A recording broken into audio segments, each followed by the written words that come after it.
Aguascalientes, Mexico, 1924. Our land is alive, Esperanza, said Papa, taking her small hand as they walked through the gentle slopes of the vineyard. Leafy green vines draped the arbors, and the grapes were ready to drop. Esperanza was 6 years old and loved to walk with her papa through the winding rows, gazing up at him and watching his eyes dance with the love for the land. This whole valley breathes and lives, he said, sweeping his arm toward the distant mountains that guarded them. It gives us grapes, and they welcome us. He gently touched the wild tendril that reached into the row, as if it had been waiting to shake his hand. He picked up a handful of earth and studied it. Did you know that when you lie down on the land, you can feel it breathe? That you can feel its heart beating? Papi, I want to feel it, she said. Come. They walked on to the end of the row, where the incline of the land formed a grassy swell. Papa lay down on his stomach and looked up at her, patting the ground next to him. Esperanza smoothed her dress and knelt down. Then, like a caterpillar, she slowly inched flat next to him, their faces looking at each other. The warm sun pressed on one of Esperanza's cheeks, and the warm earth on the other. She giggled. Shh, he said. You can only feel the earth's heartbeat when you are still and quiet. She swallowed her laughter, and after a moment she said, I can't hear it, Papi. Aguantante tantito y la fruta cierra en tu mano, he said. Wait a little while, and the fruit will fall into your hand. You must be patient, Esperanza. She waited and lay silent, watching Papa's eyes. And then she felt it. Softly at first, a gentle thumping. Then stronger, a resounding thud, thud, thud against her body. She could hear it too, the beat rushing in her ears. Shoomp, shoomp, shoomp. She stared at Papa, not wanting to say a word, not wanting to lose the sound, not wanting to forget the feel of the heart of the valley. She pressed closer to the ground until her body was breathing with the earth's and with Papa's, the three hearts beating together. She smiled at Papa, not needing to talk, her eyes saying everything, and his smile answered hers, telling her that he knew she had felt it. Las uvas, grapes, 6 years later. Papa handed Esperanza the knife. The short blade was curved like a scythe, its flat wooden handle fitting snugly into her palm. This job was usually reserved for the eldest son of the wealthy rancher, but since Esperanza was an only child and Papa's pride and glory, she was always given the honor. Last night she had watched Papa sharpen the knife back and forth across a stone, so she knew the tool was edged like a razor. Cuidate los dedos, said Papa. Watch your fingers. The August sun promised a dry afternoon in Aguascalientes, Mexico. Everyone who had lived and worked on El Rancho de las Rosas was gathering at the edge of the field. Esperanza's family, the house servants in their long white aprons, the vaqueros already sitting on their horses ready to ride out to the cattle, and 50 or 60 campesinos, straw hats in their hands, holding their own knives ready. They were covered top to bottom in long-sleeved shirts, baggy pants tied at the ankles with string, and bandanas wrapped around their foreheads and necks to protect them from the sun, dust, and spiders. Esperanza, on the other hand, wore a light silk dress that stopped above her summer boots, and no hat on top of her head. A wide satin ribbon was tied in a big bow, the tails trailing in her long black hair. The clusters were heavy on the vine and ready to deliver. Esperanza's parents, Ramona and Sisto Ortega, stood nearby. Mama, tall and elegant, her hair in the usual braided wreath that crowned her head, and Papa, barely taller than Mama, his graying mustache twisted up at the sides. He swept his hand toward the grapevines, signaling Esperanza. When she walked toward the arbors and glanced back at her parents, they both smiled and nodded, encouraging her forward.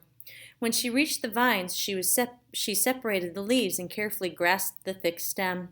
She put the knife to it, and with a quick swipe, the heavy cluster of grapes dropped into her waiting hand. Esperanza walked back to Papa and handed him the fruit. Papa kissed it and held it up for all to see. La cosecha, said Papa. Harvest! Ole! Ole! Cheered echoed around him. The campesinos, the field workers, spread out over the land and began the task of reaping the fields. Esperanza stood between Mama and Papa with her arms linked to theirs and admired the activity of the workers. "Poppy, this is my favorite time of the year," she said, watching the brightly colored shirts of the workers slowly moving among the arbors. Wagons rattled back and forth from the fields to the big barns where the grapes would be stored until they went to the winery. "Is the reason because when the picking is done it'll be someone's birthday in time for a big fiesta?" Papa asked. Esperanza smiled. When the grapes delivered their harvest, she always turned another year. This year she'd be 13. The picking would take 3 weeks, and then, like every other year, Mama and Papa would host a fiesta for the harvest and for her birthday. Marisol Rodriguez, her best friend, would come with her family to celebrate. Her father was a fruit rancher, and they lived on the neighboring property. Even though their houses were acres apart, they met every Saturday beneath the home oak on the rise between the two ranches. Her other friends, Cheetah and Bernita, would be at the party too, but they lived farther away than Esperanza didn't see them as often. Their classes at St. Francis didn't start again until after the harvest, and she couldn't wait to see them. When they were all together, they talked about one thing, their quinceañera, the presentation parties that they would have when they turned 15. They still had 2 more years to wait, but so much to discuss. The beautiful white gowns that they would wear, the big celebrations where they would be presented, and the sons of the richest families who would dance with them. After the quinceañera, they would be old enough to be courted, marry, and become las patronas, the heads of their household, rising to the positions of their mothers before them. Esperanza preferred to think, though, that she and her someday husband would live with Mama and Papa forever, because she couldn't imagine living anywhere other than El Rancho de las Rosas, or with any fewer servants, or without being surrounded by people who adored her. It had taken every day of 3 weeks to put the harvest to bed, and now everyone anticipated the celebration. Esperanza remembered Mama's instructions as she gathered roses from Papa's garden. Tomorrow, bouquets of roses and baskets of grapes on every table. Papa had promised to meet her in the garden, and he never disappointed her. She bent over to pick a red bloom fully opened and pricked her finger on a vicious thorn. Big pearls of blood pulsed from the tip of her thumb, and she automatically thought, "Bad luck." She quickly wrapped her hand on the corner of her apron and dismissed the premonition. Then she cautiously clipped the blown rose that had wounded her. Looking toward the horizon, she saw the last of the sun disappear behind the Sierra Madre.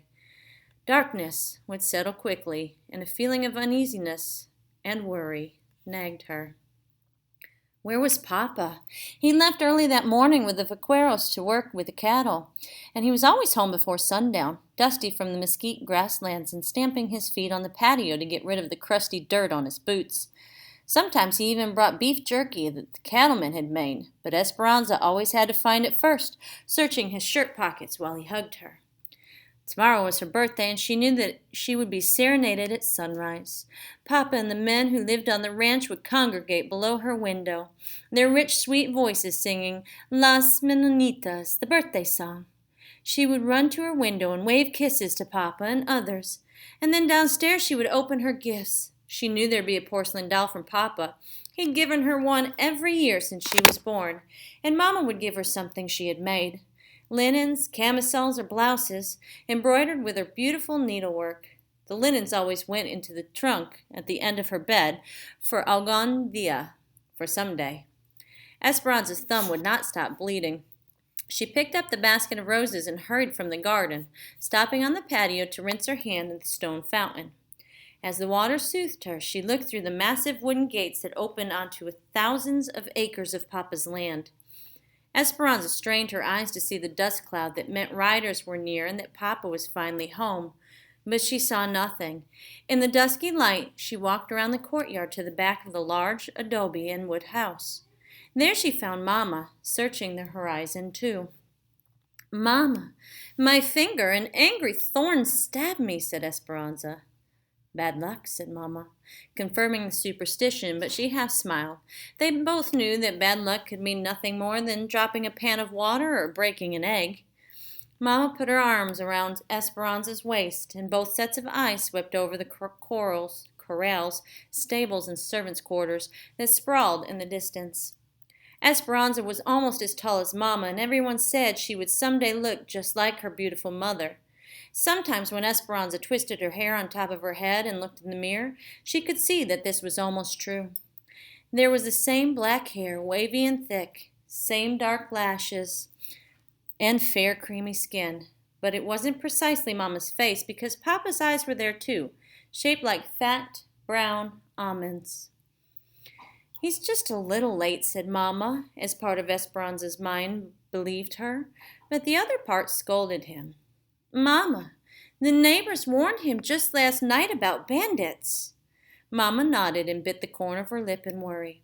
They both knew that even though it was 1930 and the revolution in Mexico had been over for 10 years, there was still resentment against the large landowners. "Change has not come fast enough, Esperanza. The wealthy still own most of the land, while some of the poor have not even a garden plot. There are cattle grazing on the big ranches, yet some peasants are forced to eat cats. Papa is sympathetic, and he has given land to many of his workers. The people know that. But, Mama, do the bandits know that?" "I hope so," said Mama quietly. "I've already sent Alfonso and Miguel to look for him. Let's wait inside." Tea was ready in Papa's study, and so was Abuelita. "Come, mi nieta," said my granddaughter, said Abuelita, holding up yarn and crochet hooks. "I'm starting a new blanket and will teach you the zigzag." Esperanza's grandmother, whom everyone called Abuelita, lived with them and was a smaller, older, more wrinkled version of Mama. She looked very distinguished, wearing a respectable black dress, the same gold loops she wore in her ears every day, and her white hair pulled back into a bun at the nape of her neck. But Esperanza loved her more for her capricious ways than for her propriety.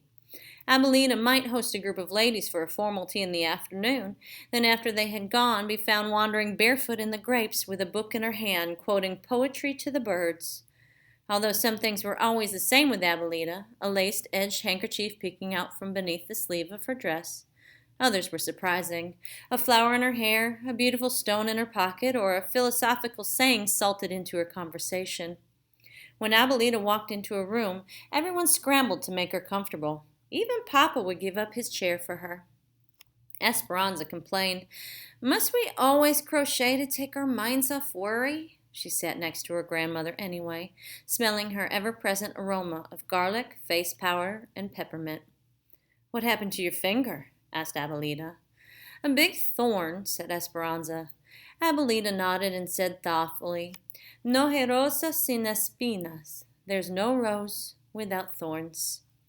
Esperanza smiled, knowing that Abuelita was talking about flowers at all, but that there was no life without difficulties. She watched the silver crochet needle dance back and forth in her grandmother's hand. When a strand of hair fell into her lap, Abuelita picked it up and held it against the yarn and stitched it into the blanket. "Esperanza, in this way my love and good wishes will be in the blanket forever. Now watch. 10 stitches up to the top mountain. Add 1 stitch, 9 stitches down to the bottom of the valley, skip 1. Esperanza picked up her own crochet needle and copied Abuelita's movements, and then looked at her own crocheting. The tops of her mountains were lopsided, and the bottoms of her valleys were all bunched up. Abuelita smiled, reached over, and pulled the yarn, unraveling all of Esperanza's rows.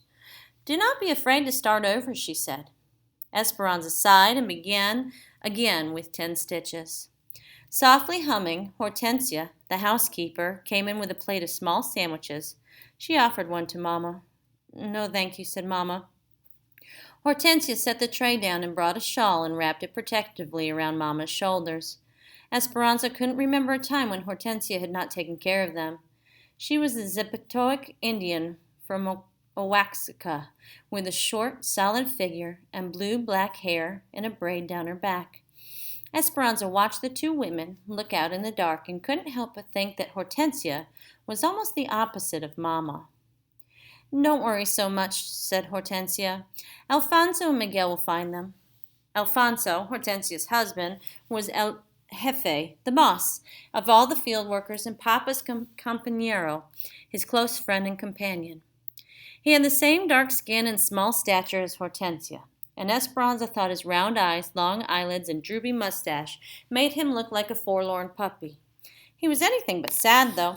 He loved the land as Papa did, and it had been the two of them working side by side who had resurrected the neglected rose garden that had been in the family for generations. Alfonso's brother worked in the United States, so Alfonso always talked about going there someday. But he stayed in Mexico because of his attachment to Papa and El Rancho de las Rosas. Miguel was Alfonso and Hortensia's son, and he and Esperanza had played together since they were babies. At 16, he was already taller than both his parents. He had their dark skin and Alfonso's big, sleepy eyes, and thick eyebrows that Esperanza always thought would grow into one. It was true that he knew the farthest reaches of the ranch better than anyone. Since Miguel was a young boy, Papa had taken him to parts of the property that even Esperanza and Mama had never seen. When she was younger, Esperanza used to complain, "Why does he always get to go and not me?"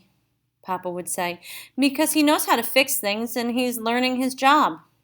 Miguel would look at her, and before riding off with Papa, he would give her a taunting smile. But what Papa said was true, too. Miguel had patience and quiet strength and could figure out how to fix anything. Plows and tractors, especially anything with a motor. Several years ago, when Esperanza was still a young girl, Mama and Papa had been discussing boys from good families, whom Esperanza should meet someday. She couldn't imagine being matched with someone she had never met, so she announced, "I'm going to marry Miguel." Mama had laughed at her and said, "You will feel differently as you get older." "No, I won't," Esperanza had said stubbornly.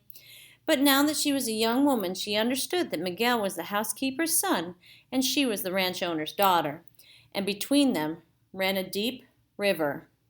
Esperanza stood on one side and Miguel stood on the other, and the river could never be crossed. In a moment of self-importance, Esperanza had told all of this to Miguel. Since then, he had spoken only a few words to her.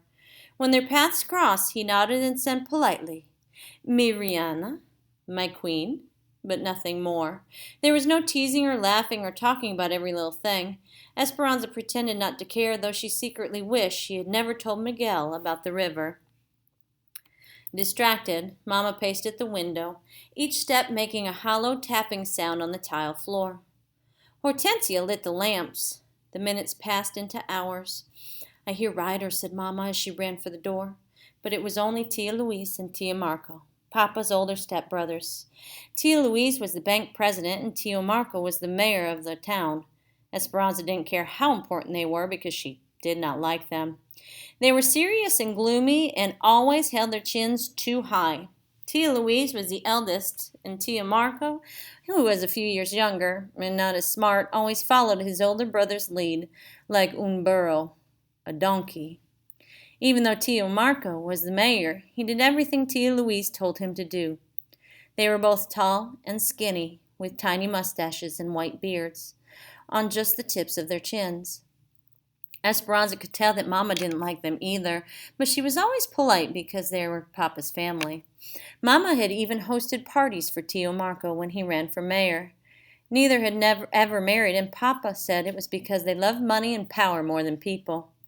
Esperanza thought it was because they looked like two underfed billy goats. "Ramona," said Tia Louise, "we have bad news. One of the vaqueros brought this to us." He handed Papa's silver belt buckle, the only one of its kind, engraved with the brand of the ranch. Mama's face whitened. She examined it, turning it over and over in her hand. "It may mean nothing," she said. Then, ignoring them, she turned toward the window and began pacing again, still clutching the belt buckle. "We will wait with you in your time of need," said Tia Louise. As he passed Esperanza, he patted her shoulder and gave it a gentle squeeze. Esperanza stared after him. In her entire life, she couldn't remember him ever touching her. Her uncles were not like those of her friends. They never spoke to her, played, or even teased her. In fact, they acted as if she didn't exist at all. And for that reason, Tia Louise's sudden kindness made her shiver with fear for Papa. Abuelita and Hortensia began lighting candles and saying prayers for the men's safe return. Mama, with her arms hugging her chest, swayed back and forth at the window, never taking her eyes from the darkness. They tried to pass the time with small talk, but their words dwindled into silence. Every sound of the house seemed magnified, the clock ticking, someone coughing, the clink of a teacup.